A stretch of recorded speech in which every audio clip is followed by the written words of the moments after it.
कैसे हैं आप लोग। उम्मीद करते हैं अच्छे होंगे।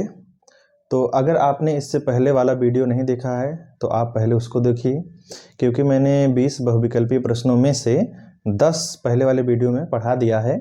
उसके बाद जो 10 बचा है उसको मैं इस वीडियो में पढ़ाऊंगा। उसके बाद जो बड़े वाले प्रश्न हैं जो पेपर में हल करा रहा हूँ उसको मैं एक तरफ से कर दूंगा, उसको आप लोग देख लीजिएगा। उसके बाद जो जितने भी पार्ट हैं उसका जो मेन सवाल है उसको मैं बताऊंगा, आप उसको ध्यान से देख लीजिएगा और परीक्षा में आपके उसी में से आएगा या तो उसी से रिलेटेड आएगा।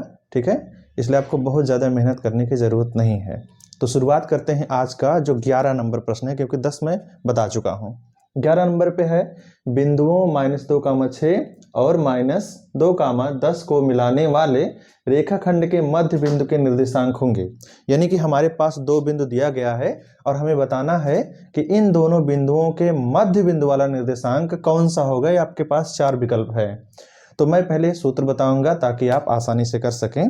देखिए, जैसे मान लीजिए कि हमारे पास ये एक बिंदु है, ये एक दूसरा बिंदु है जो कि दिया गया है और हमें पता करना है इन दोनों बिंदुओं के मध्य वाला कौन सा बिंदु होगा। तो उसके लिए एक सूत्र है, वो क्या है ध्यान दीजिएगा, मैं लिख दे रहा हूं। सूत्र क्या है? मध्य बिंदु का निर्देशांक का सूत्र होता है x1 + x2/2 y1 + y2/2। ये है सूत्र। और ये x1 y1 x2 y2 ये है क्या? ये बिंदुओं के इसमें जो x और y वाला मान है इनके नाम है। जैसे ये पहला बिंदु है तो इसको बोलते हैं x1 और इसको y1, इस मान को बोलते हैं x2, इसको y2, और यही मान उठा के इसमें रख देना और हल कर देना है। तो क्या करते हैं, चलिए मान रखते हैं इसको। तो x1 का मान है -2 और सूत्र में है प्लस, फिर x2 का मान है -2 और बटे 2 है सूत्र में, कामा y1 का मान है 6 प्लस y2 का मान है 10/2 और हमें इसे हल कर देना है। -2 और -2 को जब जोड़ेंगे तो ये हो जाता है -4 और बटे में 2 है, कामा 6 और 10 हो जाएगा 16/2 और इसको हम 2 से काटेंगे तो ये हो जाएगा कितना? -2 और 2 से इसको काटेंगे तो कितना आएगा? 8। तो -2, 8 जो भी विकल्प होगा वही सही होगा। तो हमारा विकल्प जो सा है, सी वाला ऑप्शन, ये वाला, यही विकल्प सही है। उम्मीद करते हैं आपको समझ में आया होगा। सूत्र आप लिख लीजिएगा इसको। तो हमारा जो सवाल है इस बार सवाल नंबर 13 है। देखिए, जो 12 सवाल नंबर है वो सिलेबस में नहीं है, इसलिए उसको पढ़ाने से कोई मतलब है नहीं, इसलिए इसके बाद है 11 के बाद 13 नंबर है। ध्यान दीजिएगा इसको। इसमें लिखा है 19, 38, 25, 36, 38, 25, 18, 38, 25, 38, 19 का बहुलक है। यानी कि इसमें से जो संख्या दी गई है इसमें से बहुलक बताना है हमें, और आपके पास ये विकल्प दिया गया है। अब ध्यान दीजिए, बहुलक क्या होता है? ये जितनी भी संख्याएं दी गई हैं इनको बोला जाता है आंकड़ा। क्या बोला जाता है? आंकड़ा। इन आंकड़ों में, इन संख्याओं में जो संख्याएं सबसे अधिक बार लिखी गई होती हैं उसी को बहुलक कहते हैं। तो जरा ध्यान से देखिए, इसमें कौन सी ऐसी संख्या है जो सबसे ज़्यादा बार लिखी गई है। तो इसमें जो 38 है, ये 38 यहाँ 1 बार है, यहाँ 2 बार, यहाँ 3 बार और ये 4 बार। 38 ही 4 बार है और कोई संख्या नहीं है जो सबसे ज़्यादा बार लिखी गई हो। तो यही क्या हो जाएगा?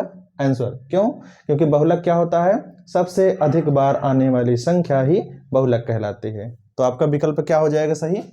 ये दा वाला 38 हो जाएगा आंसर। याद रखिएगा, परिभाषा बहुत ही आसान है। देखिए, हमारा जो अगला सवाल है सवाल नंबर 14 लिखा गया है। ये क्या है सवाल? संख्या 144 के अभाज्य गुणनखंड में अभाज्य गुणनखंडों की घातों का योग है। यानी कि जो संख्या है इसका जब हम अभाज्य गुणनखंड करेंगे तो उनकी घातों का योग कितना आएगा। तो इसका क्या मतलब है? तो सबसे पहले जो संख्या दी गई है इस संख्या का हम अभाज्य गुणनखंड करेंगे। अब ये क्या होता है आप छोटे क्लास में पढ़े हैं, बस मैं आपको याद दिला दे रहा हूँ। ये होता क्या है, जब कोई संख्या दी गई होती है तो उसको पहले हम ऐसे काटते हैं जैसे हम छोटे क्लास में काटे थे। वो क्या किए थे? ऐसे, इस टाइप का। और आपको पता है कैसे करते हैं। सबसे पहले 2 से काटते हैं, चलिए काटते थे। तो 2 से काटेंगे, 2 7 14 हो जाएगा, 2 दूनी 4, फिर 2 से काटेंगे, 2 3 6, 2 6 12, फिर 2 से काटेंगे, 2 1 2, 2 8 16, फिर 2 से काटेंगे और 2 9 18, फिर 3 से काटेंगे, 3 त्रिक 9, फिर 3 से काटेंगे और ये 1 हो जाएगा। अब ध्यान दीजिए, इसमें जो संख्या ये 2 2 2 2 और 3 और ये 3, ये जो संख्या मिली है इसी को ही बोलते हैं अभाज्य गुणनखंड। अब क्या करना है, इसकी जितनी घात हैं इनको जोड़ देना है और यही बताना है कि जो अभाज्य गुणनखंड है इनके घातों का योग कितना है। अब देखिए क्या करते हैं, ध्यान से देखिएगा, बहुत ही आसान है। ये जो है 2 2 2, इसको हम ऐसे लिखेंगे गुणनखंड के रूप में। कैसे, 2 गुणे 2 गुणे 2 गुणे 2 गुणे 3 गुणे 3। अब इनको घात के रूप में लिखना है। कैसे घात के रूप में, 1 2 3 4, जो 2 है वो 4 बार लिखा गया है गुणा में, इसलिए 2 की घात 4 लिखेंगे। गुणे ये 3 गुणे 3 लिखा है, 3 2 बार लिखा है, इसलिए 3 की घात 2। अब 2 जो है और ये जो 3 लिखा है ये अभाज्य गुणनखंड है, और 2 की घात है 4 और 3 की घात है 2, इन्हीं का हमें योग चाहिए। योग मतलब जोड़। तो 2 और 4 को 4 और 2 को जब हम जोड़ देंगे तो हो जाएगा 6, और यही है आंसर। उम्मीद है आपको समझ में आया होगा। ऐसे सवाल अक्सर पेपर में आते हैं, तो आप ध्यान दीजिएगा ऐसे सवालों को।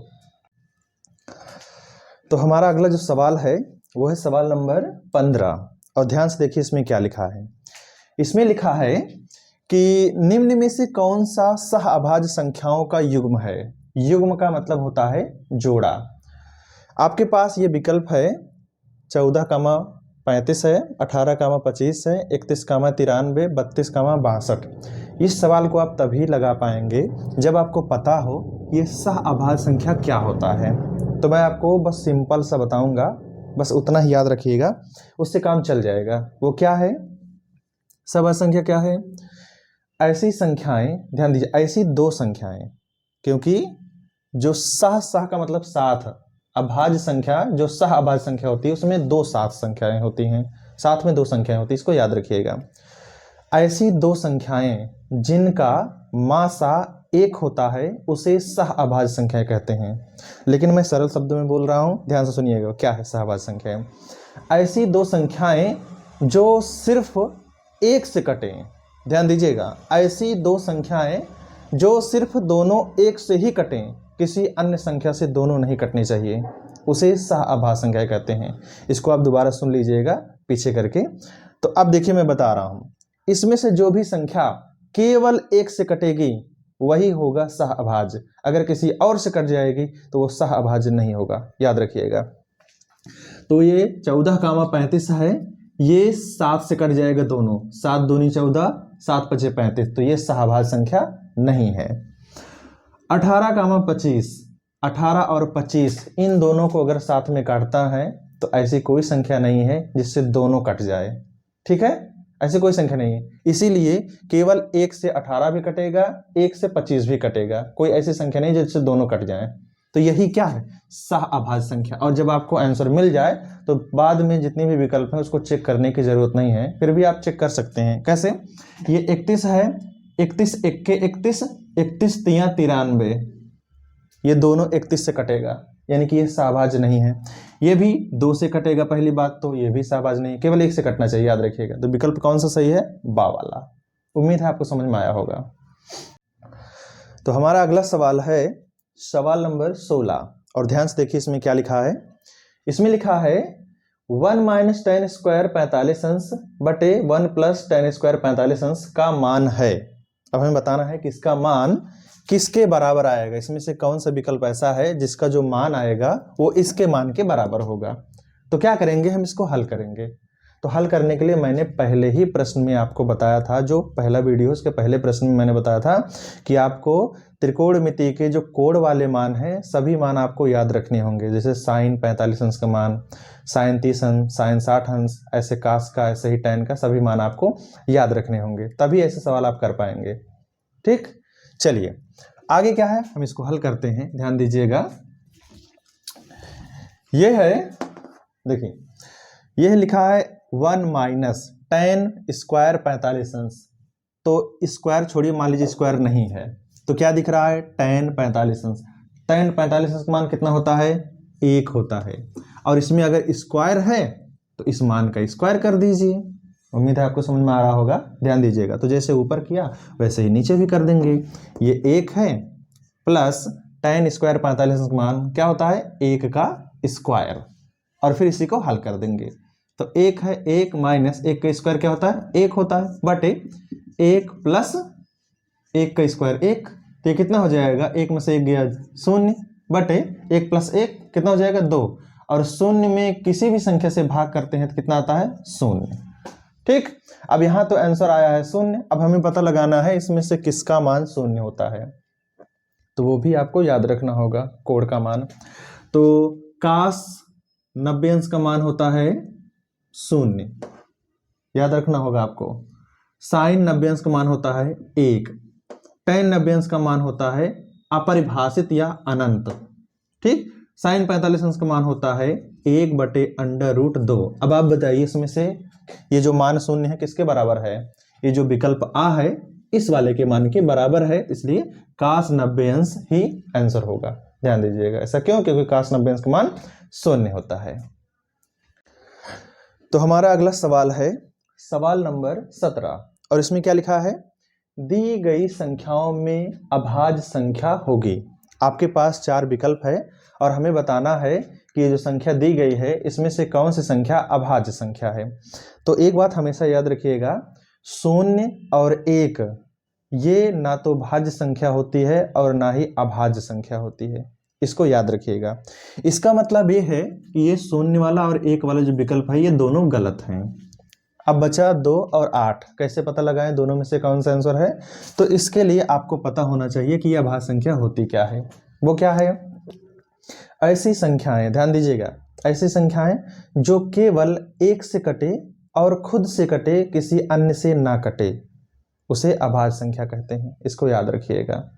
तो इसमें जो संख्या 8 है, ये 8 1 से भी कटेगा, 8 2 से कटेगा, 8 4 से कटेगा, 8 8 से कटेगा, यानी कि ये 1 और खुद के अलावा किसी और से भी कट जा रहा है, तो ये अभाज्य संख्या नहीं है। याद रखिएगा, ये ऑप्शन नहीं है। 2 1 से कटेगा, 2 2 से कटेगा, 2 किसी और से नहीं कटेगा, इसका मतलब 2 ही क्या है, अभाज्य संख्या है। और याद रखिएगा 2 सबसे छोटी अभाज्य संख्या होती है, इसको याद रखिएगा। और 2 सबसे छोटी सम संख्या भी होती है, यह भी पेपर में पूछा जाता है। तो 2 क्या है, अभाज्य संख्या है, तो यही विकल्प सही है। ठीक है, तो हमारा जो अगला सवाल है वो है सवाल नंबर 18। इस 18 वाले में क्या लिखा है, समीकरण x माइनस 2y बराबर 2 का कौन सा एक हल हो सकता है। यानी कि ये जो हमारे पास समीकरण है इसका कौन सा हल हो सकता है। हल का मतलब होता है मान, किसका मान, इस समीकरण में जो चर हैं, कौन कौन से चर हैं, x और y, इसी दोनों का मान हमें चाहिए। हल का मतलब होता है मान। कह रहा है इस जो समीकरण में है, ठीक है, इसमें से कौन सा ऐसा विकल्प है जो इस x y का मान हो सकता है, ये है इसका मतलब। तो कैसे पता करेंगे कि इसमें जो x y है इसमें से कौन सा मान सही है, x y का मान क्या हो सकता है। तो ध्यान दीजिएगा, ऐसे सवाल में क्या करते हैं, एक चर x है एक चर y है, इनको 2 चर वाले रैखिक समीकरण बोलते हैं। इन समीकरणों को हल करने के लिए हमें 2 समीकरण की जरूरत होती है, लेकिन यहाँ पर केवल एक ही समीकरण है। तो जब एक ही समीकरण दिया हो और हमें x y का मान बताना हो तो हम विकल्प से हल करते हैं। तो विकल्प से कैसे हल करते हैं, इसमें जो x और y का मान दिया गया है वो मान उठा के इस समीकरण में रखते हैं। उस विकल्प में से जो मान रखने से बायां पक्ष और दाहिना पक्ष दोनों मान बराबर हो जाएं, वही विकल्प सही होता है। फिर से x y का जो मान रखने से, इस विकल्प देखो, इस विकल्प से x y का जो मान रखने से इसमें दोनों तरफ मान बराबर आ जाए, वही विकल्प सही होता है। ठीक, तो चलो यही काम करते हैं, इसको याद रखिएगा, ये आगे भी आपको काम देगा। तो पहला विकल्प लेते हैं, x का मान है 6, y का मान है 2। चलो रख के देखते हैं। तो यहाँ है x, यहाँ 6 रखिए, माइनस यहाँ 2 है, गुणे y है, y का 2 रखिए, बराबर 2। हम पहला विकल्प ले रहे हैं, तो ये है 6 माइनस 2 दूनी 4 है, बराबर 2। तो 6 में से 4 गया, आएगा 2, बराबर 2। अब हम देख रहे हैं कि x बराबर 6 और y बराबर 2 रखने पर इस समीकरण में दोनों पक्ष बराबर आ जा रहे हैं, इसका मतलब यही विकल्प सही है, पहला वाला। और ध्यान दीजिए, जैसे मान लीजिए कि हम पहला चेक करते और दोनों पक्ष बराबर ना आता, तो उसी प्रकार हम दूसरा भी विकल्प चेक करेंगे, तीसरा भी विकल्प चेक करेंगे। ये सबसे आसान तरीका होता है, ध्यान दीजिएगा। ऐसे प्रश्न अक्सर पेपर में आते हैं आपको उलझाने के लिए। तो क्या करना है, विकल्प में से मान उठा के समीकरण में रखना है और दोनों तरफ जैसे ही मान बराबर हो जाए वही विकल्प सही होता है। तो हमारा अगला जो सवाल है वो प्रश्न संख्या 19 है और ध्यान दीजिए इसमें क्या लिखा है।